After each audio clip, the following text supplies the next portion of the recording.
Brian Von VA reporting for duty today with what are some of your favorite arcane foci that your characters have actually had. Leave yours down in the comments below. Oh, my absolutely favorite arcane focus was one my DM surprised me with. I also play a Warlock, Water Genasi, but the Genie subclass with Marid. When I and others joined, the DM made it clear in his campaign that spell foci were very rare to collect and have. He did promise that we'd be able to have access to some if we were casters at higher levels though. We were all cool with it and enjoy using material components. Cut to level 10. My patron, Marid, gives my Warlock a giant ruby, I believe in the shape of a heart. I forget the exact size, but my Warlock struggled to lift it with her two hands. Marid would explain that this was a gift from him, and my Warlock could use it to focus and cast spells from. He also said I could put it wherever and it'd shrink to fit the size. I ended up putting it on one earring my Warlock wears. Now the reason for its original huge size was that the size of the ruby represents the size of the Warlock's heart. My Warlock has shown countless times how caring, kind, empathetic, etc. that she is. She'll even stop other PCs so we don't go to a more violent route. Also, the ruby has another ability. My Warlock can summon an eel, I forget the eel's monster at the moment, and use as if controlling a companion. I haven't used it since the eel has to be in a body of water, but it's something I love that the DM added. When I'm a higher level, I can summon up to 3 eels. I had a small arcane crystal that was made into a choker that my bard had used. Instead of using a traditional instrument, they would sing and the crystal would resonate with their voice. My half-Rakshasa bard absolutely hates music, because it's very distracting for cats, and her inspiration is in the form of narration. She narrates battles and gives inspiration away. Her arcane focus is cat bells dangling from the end of her sleeves.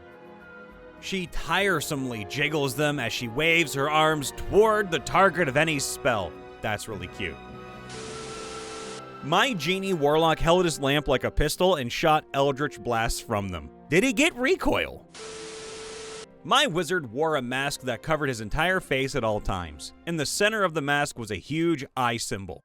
Anytime he cast a spell, it came out of the eye. It was meant to represent his membership in an order of mages within that region that worship the goddess of knowledge.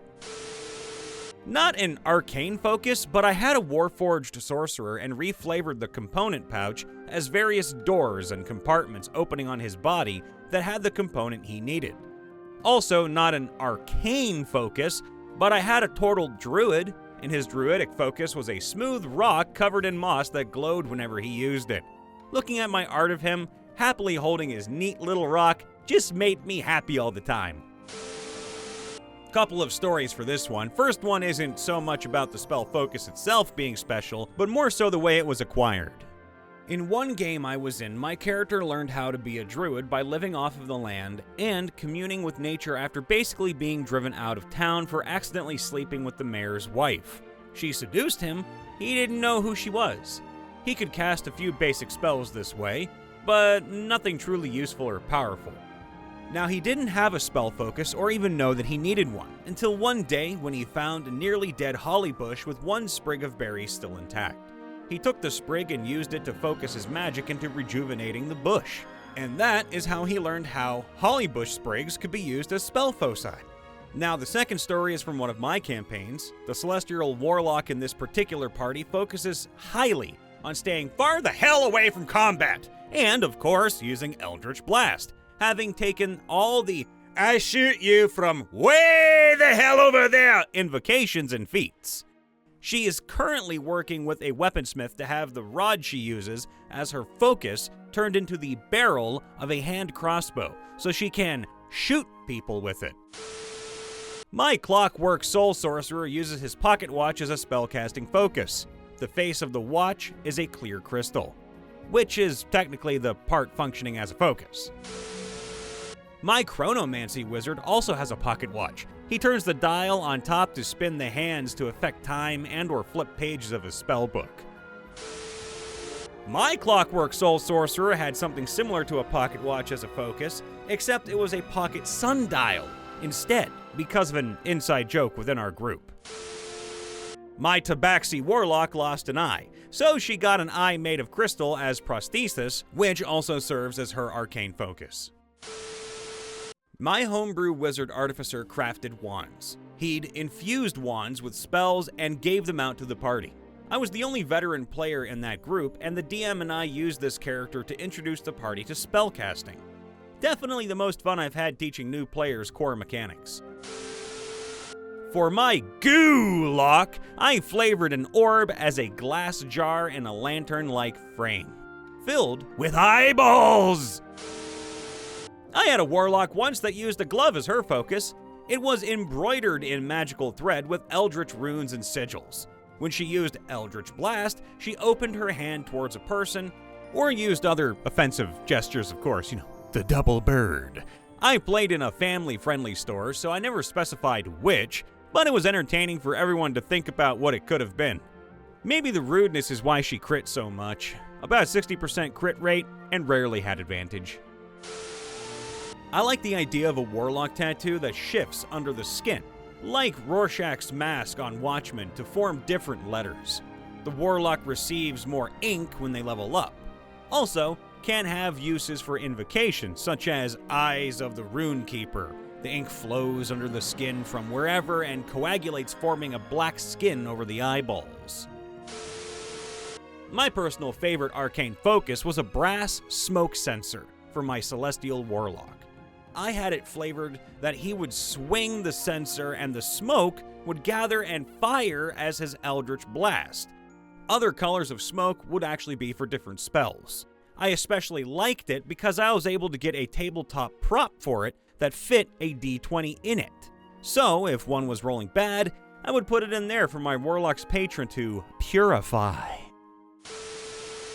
I kinda have to get a little expository, but basically, two Archfey bet on a woman's child, the child being my character, and whether or not that child would lead a grand or miserable life. On the child's 5th birthday, one of the Archfey appeared to them as an old, pale, skinny man, then lured him away with promises of gold. And when that kid was close enough, he plucked his eye out. The next day, the other Archfey appeared to the family as an old, larger black woman, and portrayed herself as a healer to the family. She healed the wound and gave the child a glass eye as a replacement. This glass eye being how the Archfey will peer into his life without being there themselves. This eye is also the arcane focus, which he uses to cast spells. I have a warlock who is the blacksmith of the village she's from, and she uses her hammer and tongs as a focus. Specifically, she bangs them together when she casts Eldritch Blast. This isn't an arcane focus, but my weird divination wizard used a strange mechanical device as his spellbook. He'd hold it up to his face and pull a lever on the side, which would make the spells inside, inscribed on tiny sheets of paper, rotate in front of a pair of lenses. It was literally just a steampunk viewfinder. Hey, that would make for some fun randomness if nothing else. My Aarakocra Draconic Bloodline Sorcerer has a wand given to him by the dragon that raised him. Its core is one of my character's feathers, as well as the dragon's scale. It's called Skyrend. Mechanically, it's just an arcane focus, but lore-wise, it is much more. Had a wizard whose spell focus was a special metal hoop attached to a kind of screw or clamp. They'd attach it to the end of a staff and essentially cast their magic through a giant bubble wand. My Kenku Death Domain cleric, Rattle, was stolen from his parents' nest as an egg and raised as a slave by the necromancer who took him. The master, as Rattle referred to him, was killed in a failed ritual, which is what began Rattle's life as an adventurer. The staff Rattle carried with him was topped with his dead master's skull, with faintly glowing sickly green gemstones set in the eye sockets. Now, although Rattle as a character didn't know it, the staff was actually a phylactery, inhabited by the soul of the Master. Whenever Rattle would cast his spells, he would mimic his dead master's voice, since that was where he learned all of his necromancy. Rather than having actual divine power as a cleric, his power came from his master's undeparted soul. I love this idea. My dual-wielding Bladesinger had her arcane focus, a small jewel, superglued to the handle of her main hand rapier. The jewel falling off was a reoccurring issue throughout the campaign. She wouldn't compromise on using only one rapier and using her focus in her other hand either. All in all, it was fun because the DM wasn't particularly punishing for it, but it did come into play in a couple of dangerous situations. The non-classic focuses, or foci, that we had in my team were a sword used by a melee sorcerer and a skull called Bob. Originally was at the top of a staff called Bobby. The name was split when the staff was too, used by a death cleric. We also had a wild magic sorcerer that had regular quarterstaves as foci. The only weird thing about it was the number of staves he actually had. He kept collecting them from defeated spellcasters. I made a wizard whose spell book was basically a series of flashcards that he put into a deck for the spells that he had prepared for that day. The focus was a dual disc. Duel! There's a dual-wielding Bladesinger I want to play one day, which is something you can do, as Bladesong only ends if you make a two-handed weapon attack. It doesn't say anything about wielding two different weapons, who is basically Zorro crossed with Batman. I know, that's redundant, I know. With a Venetian Carnival Plague Doctor vibe, wielding both a whip and a rapier.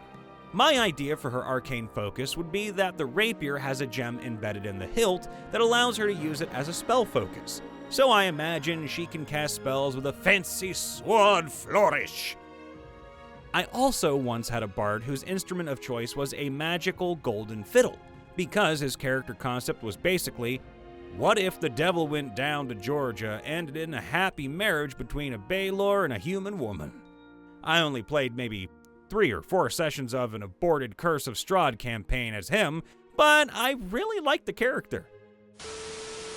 Had a divination wizard who was always smoking on a pipe and using it as his focus, for spells, drawing shapes with the smoke, throwing fire from it, etc.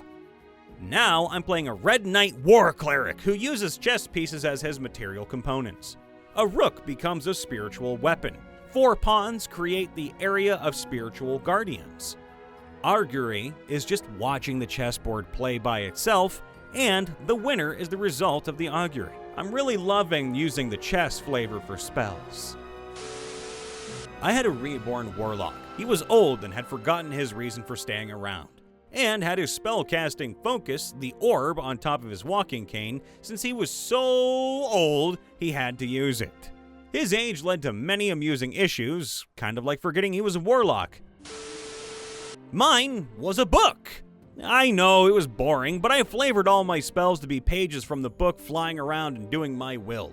Summoned origami creatures, paper walls. I used them like talismans a few times. It was awesome.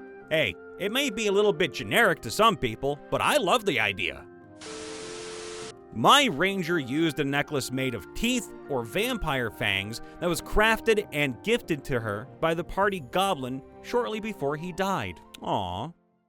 Hey everybody, Brian Von VA here checking in after the vid. Make sure to leave a like, subscribe, ring that bell, and let us know down in the comments below what's some of your favorite arcane foci that your D&D characters have had, or other foci and focuses in general. We love you all, be safe, see you next time, bye for now.